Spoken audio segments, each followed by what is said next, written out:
Hey everyone, thanks for joining. It's Al Dene here.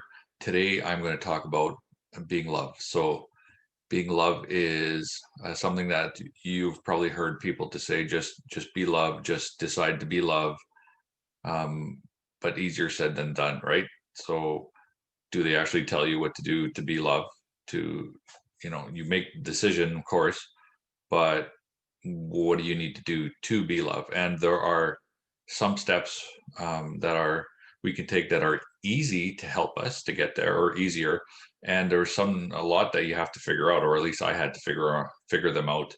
If someone has decided and just feels like they're loved all the time, they weren't on the exact same path as I. And if you are sometimes struggling with that or want a little bit of tips, then hopefully this helps you today. So what I'm going to do is I'm going to show you some mandalas, and then I'll show you the reason for doing that. I'll just share my screen here, and I'm going to show you this mandala. So this is a book that I got on Amazon of a bunch of mandalas, and they have to do with different parts of the body. And what you do is you draw them in, and there's a energetic signature that helps heal that part of your system. And what I did is I took a course, an 8-week course, and when I had to listen to audios, I would draw the mandalas. So I thought I'd um, go through these and show you the mandalas, and then I'm going to show you why I'm doing this. So this is a mandala for the heart, and if you look at it closely, you notice that there are certain colors, and you might think, well, that looks nice, or you might think that doesn't look nice, or you might notice that there's a lot of repeating shapes, or you might notice this fold in the paper here and this fold in the paper, and how I wrote this by hand, heart two, because there's more than one. There's a heart one, and then there's heart two. Um, let's look at it a little bit closer. If you look at it closer here, you notice I didn't really fill in everything perfectly either. And you're missing stuff. And I don't think my teachers would be too happy with me, my grade school teachers, if they're watching right now. But I'll go to another one.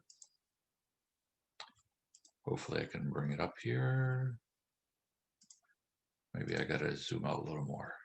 There we go. There we go. Okay, go back. Um, this one's tailbone compression, but I showed you one a little bit closer, so I'll skip that one.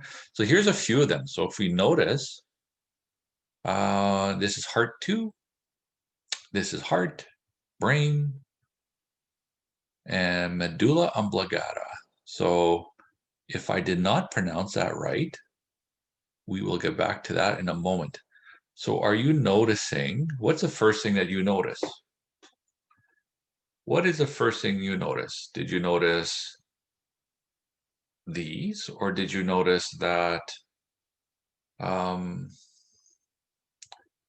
did you notice the mandalas, or did you notice that it's crooked? Maybe I should see if I could draw on this. No, maybe I can't. So I don't know if you notice that they're crooked. So you've got the closet here, and they are placed one way, and the closet, top of the closet is crooked, and the closet door is open. So I don't know if you noticed that. I'm gonna get back to that here. That's kind of my point, is in relationships, what are you noticing? Are you noticing all the little flaws?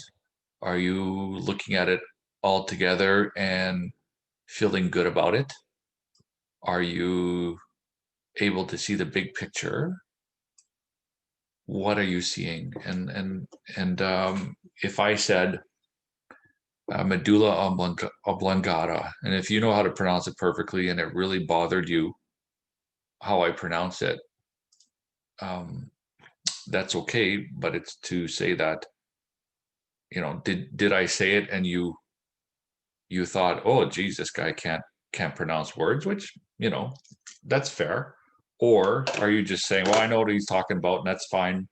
I get it. Or I didn't even know what that was about. I never even thought about it till he said maybe I'm not saying this correctly.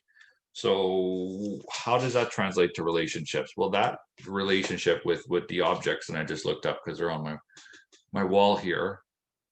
I decided that relationship with those objects is uh I just I just look at them and I don't judge them there. So when I was drawing it, sometimes I said, well, am I drawing it right? And over time, like I did quite a few of them, I just drew, fill in the lines. I didn't care too much about the colors, a little bit.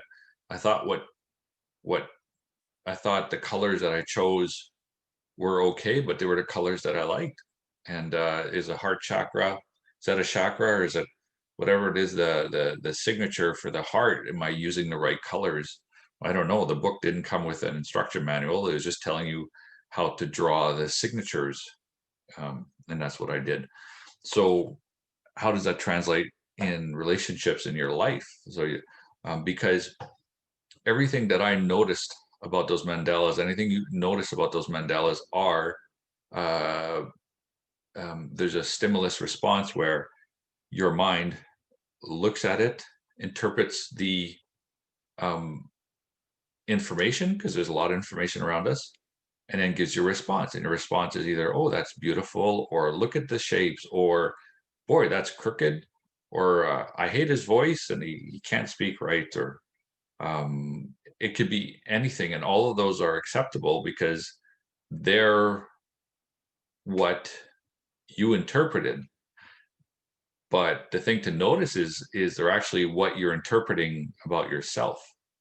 So what you're going to see is kind of and that's when they say it's a mirror of yourself. It's just if you're seeing crooked, because somewhere is what's judging that is judging that in you too. So if you looked at the things that your nervous system are telling you, the automatic part of you, right? It's like I I I look at it and I decide right away, here's what it is. And that's based on how your nervous system was wired when you were younger. And it might even, the life of your soul, however old you are. So things are wired in a certain way, and that's how you interpret them. And those things can be changed and they could be healed. And if you just said, well, be love, well, that's fine, but you're fighting your nervous system. So if you really want to be love, heal the things that affect your nervous system. And there's a few ways to do that. There's a lot of ways to tackle it. Um, there's millions of ways to tackle it probably in the world. You got to use what works for you. So what I use is I have different ways of doing it. When I first started with this, I started off. It took probably a month's worth of Tony Robbins courses, and I did learn a lot, but it could not. After a while, I was getting to a level that what he was teaching, I could not get in his class. So I had to figure out a lot of it myself, and I did go through the advanced classes too, and uh, and I thought it's great. I might go back one day, but for the things that I'm doing right now, they don't necessarily um, they didn't jive um, with what he was teaching, or Wayne Dyer. Like they're teaching it, but I didn't get the amount of detail that I needed. That's just for myself. Um, so getting back to the nervous system, if you are healing your nervous system, and you might say, well, how do I do that? Well, you're actually wiring your nervous system every time. So every time you look at something, it is in your nervous system, but there's also layers of your mind connected to that, and your energy bodies are they keep reinforcing it, reinforcing it, reinforcing it. If you can, those are all things that are done automatically in you.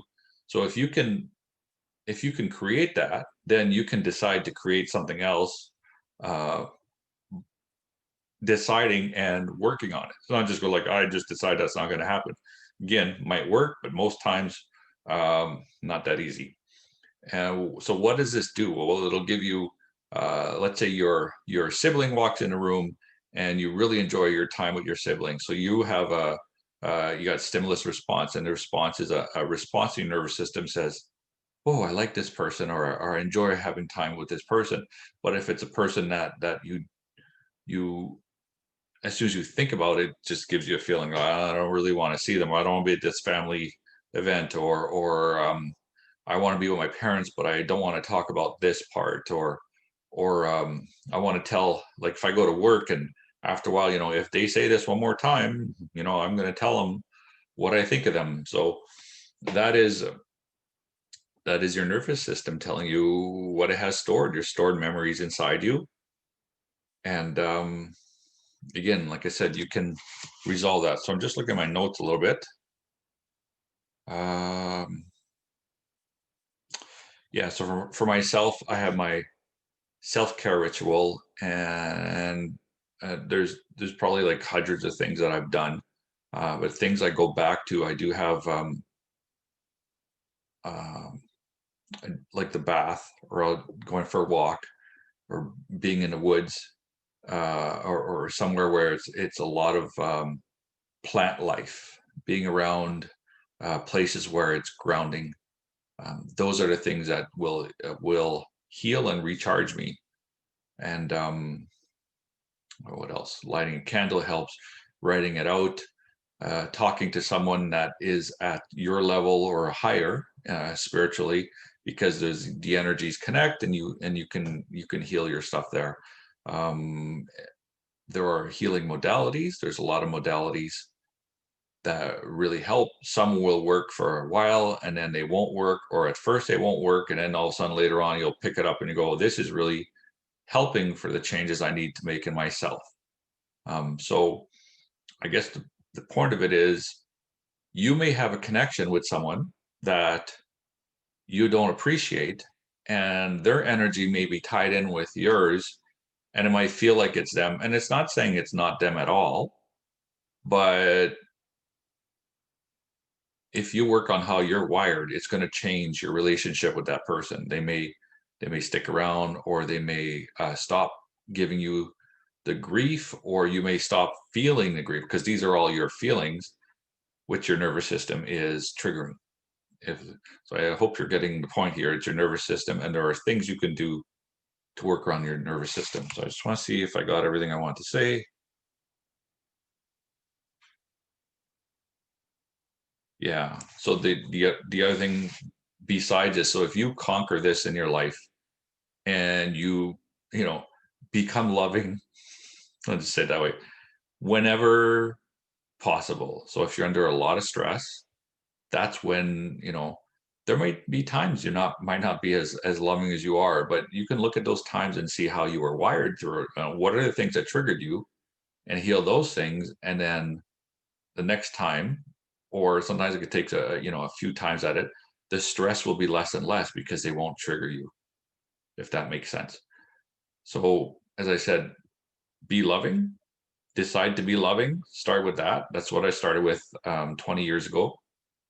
And it took some time. Today I can do it really fast, and I can clear this stuff really quickly, but back then it took me years to do it. And just find the ways that work for you, and good luck with that. Have a good day.